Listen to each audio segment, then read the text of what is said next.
Bisa naginusara na sa kinabuhi, padayon nga naningkamot ang usa ka lola pinaagi sa pagbaligya og silhig aron masuportahan ang iyang adlaw-adlaw nga panginahanglan. Sayranta ang iyang sugilanon sa report ni Orchids Lapingkaw.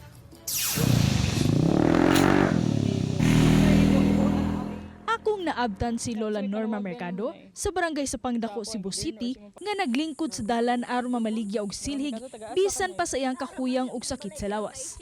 Wala siya'y pamilya nga moatiman kaniya og siya ra usa ang nagpuyo sa iyang balay.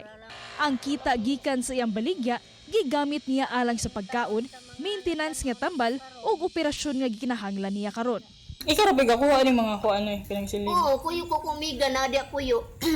Silingan mi ni kuyo ko kay para maka pamagosag ko kay lisod mo kay mo koy pangita. Daghan na ang nihatag og tabang kang Lola Rosa human mikaila pang iyang istorya apan kulang pagyapon ang pundo alang sa iyang tambal og operasyon.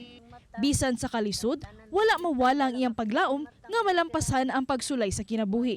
Hangyon ta nila mga isa ginagmay lang ilang tabang na ko kay kinangol lagi ko operahan naman kaning akong usang mata. Sa mga gustong mutabang kag Lola Norma, mahimo ka mong bisita sa barangay sa Pangdako, Cebu City. Ako si Orchids Lapingkaw, Balitang Bisda. Ako